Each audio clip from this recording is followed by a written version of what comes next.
Alhamdulillah, barcha hamdlar Allohga xos. Rasululloh sallallohu alayhi va sallamga salovat va salomlar bo'lsin.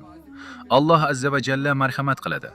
Ular taomni yaxshi ko'rib tursalar-da, miskin, yetim va asirga yediradilar. Inson surasi 8-oyat. Allohning fazli bilan G'azo sektoridagi kambag'al, ehtiyojini oshkor qilmaydigan va musibatga uchragan oilalar uchun tushlik taomlarini tayyorlash va tarqatish ishlarini davom ettirmoqdamiz. Allohga shukr, so'ng ushbu xayrli ishlarni qo'llab-quvvatlayotgan o'zbek birodarlarimizga samimiy minnatdorchiligimizni bildiramiz.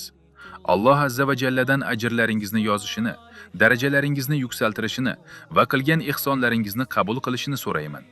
Alloh sizlarni G'azo ahli nomidan eng go'zal mukofotlar bilan mukofotlasin.